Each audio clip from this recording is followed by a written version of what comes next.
Magandang araw mga kaibigan. Alam nyo ba na hindi lang babae ang dumadaan sa pagbabago ng katawan habang tumatanda?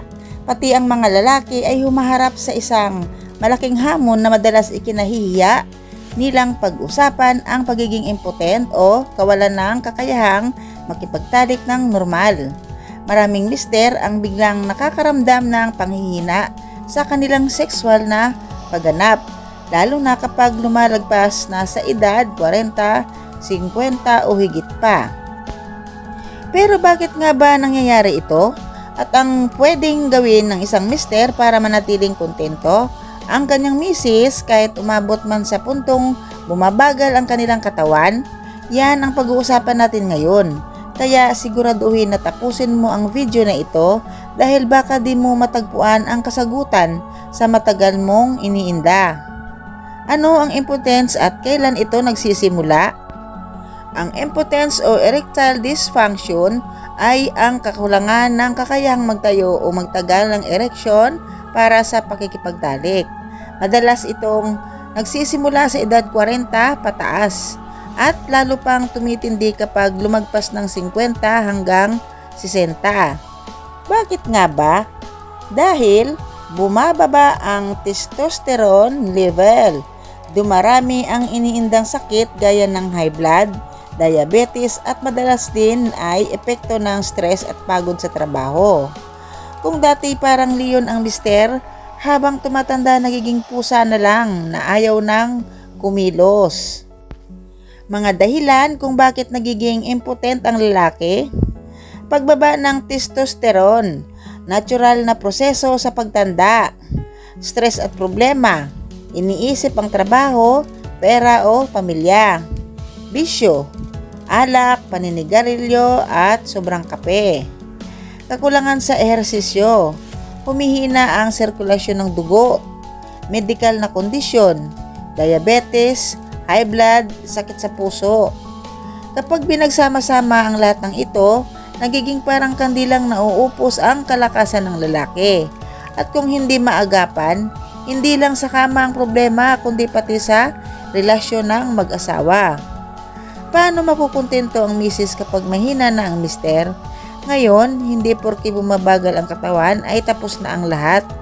May mga paraan para manatiling masaya ang pagsasama. Komunikasyon, huwag ikahiya, kausapin ang asawa.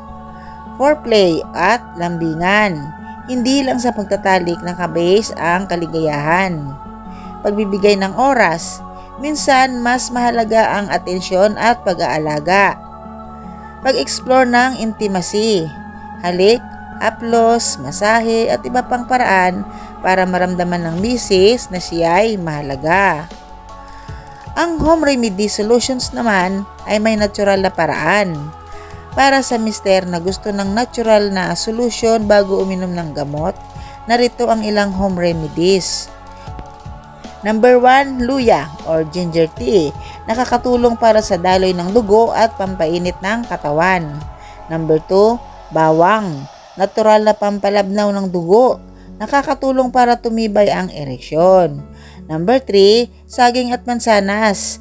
May potassium at antioxidants na pampalakas ng kalamnan. Number 4, honey at nuts. Kilala bilang natural aphrodisiac para tumaas ang energy. Number 5, regular na ehersisyo. Simple lang, gaya ng paglalakad o push-up para bumilis ang daloy ng dugo. Number 6, pag-iwas sa bisyo, tigil yusi at bawas alak dahil sila ang numero unang killer ng performance ng lalaki. Kung pagsasamahin mo ang healthy lifestyle at natural na remedies, siguradong mas tatagal ang iyong lakas. At ang misis, mas magiging kontento at mas lalo pang irespeto ang iyong effort. Para sa mga mister and misis natin dyan, huwag malungkot o mag-alala kung umabot na ang mister nyo sa ganitong punto. At normal lamang po yan. Ang mahalaga, ang sweetness at respeto sa bawat mag-asawa ay nandyan pa rin. Bibigyan ko po kayo ng mga tips o mga bagay na magpapasaya kay misis kahit mahina na sa kama ang mister. tamang atensyon at oras. Mas mahalaga sa babae na nararamdaman yung inuuna siya kaysa sa trabaho, cellphone o barkada. Simpleng sabay kain, sabay manood ng TV o paglalakad sa labas ay malaki ang epekto. Pagpapakita ng pagmamahal sa maliit na paraan. Halik bago umalis, yakap bago matulog, simpleng text na ingat ka mahal, maliliit pero malalaking bagay para kay misis. Pagiging mapagmaalaga. Kapag may sakit siya, ikaw ang mag-alaga. Kapag pagod, ikaw ang magmasahe. Nakakalimutan ng iba pero dito lalo lumalalim ang relasyon. Pakikinig at pag-unawa. Minsan ang babae mas gusto lang may nakikinig kaysa may solusyon. Kapag marunong makinig si mister, doon nararamdaman ni misis na siya ay mahalaga at iginagalang. Pagpapalalim ng emosyonal intimacy. Huwag limitahan ang intimacy sa kama lang. Pwede itong maipakita sa quality time, bonding, kwentuhan o simpleng sabay magluto.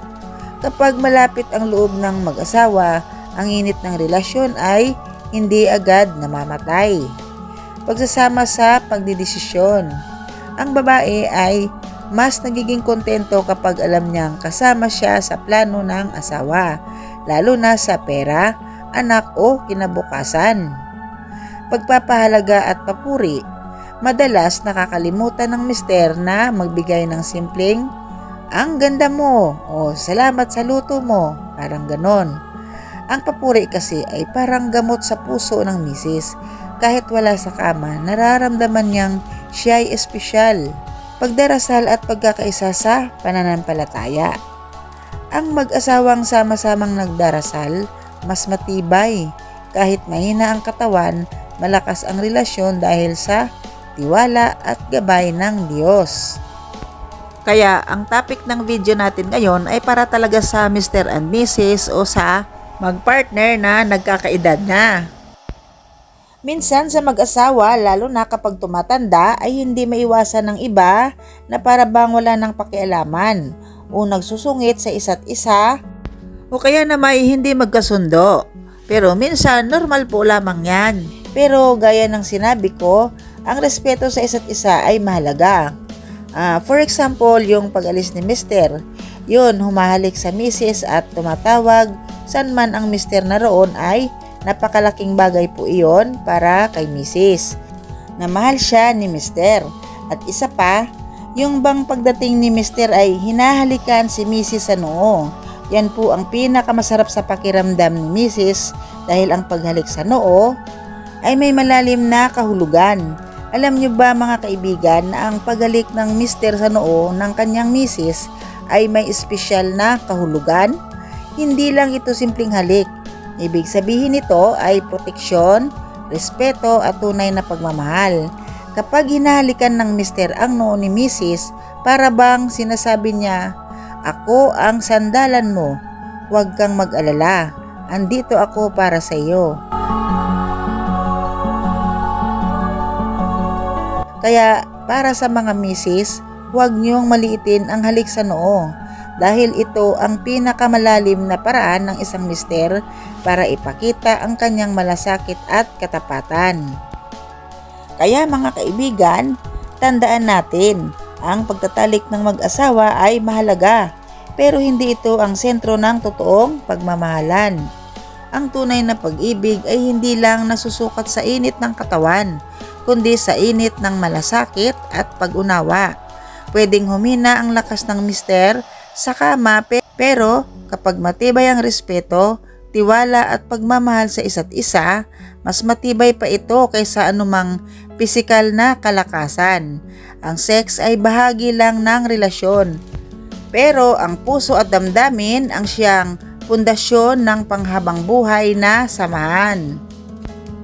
Mga kaibigan, ang impotence ay bahagi lamang ng pagtanda ng isang mister, pero tandaan nyo, hindi kailanman dito umiikot ang tunay na pagmamahala ng mag-asawa. Ang lakas sa kama ay pwedeng humina, pero ang lakas ng puso, respeto at malasakit ay hindi dapat mawala. Ang totoong sentro ng pagmamahalan ay nakikita sa simpleng halik sa noo, sa paghawak ng kamay, kahit magkasama na kayo ng dekada, sa pag-aalaga sa isa't isa, sa oras ng sakit at kahinaan. Doon sinusukat ang tunay na pag-ibig, hindi sa init ng katawan, kundi sa init ng puso at damdamin. Kaya mga Mr. at Mrs., ipaalala natin sa isa't isa araw-araw, mahal kita at andito ako para sa'yo. Yan ang magpapatibay ng inyong relasyon hanggang dulo. Kung nagustuhan mo ang video na ito, huwag kalimutang i-like, i-comment ang inyong karanasan at i-subscribe para updated ka sa mga susunod pang tips tungkol sa kalusugan at pagmamahalan ng mag-asawa. Tandaan, ang katawan ay tumatanda pero ang pusong nagmamahal ay hindi kailanman kumukupas. Till the day I let you go, till we say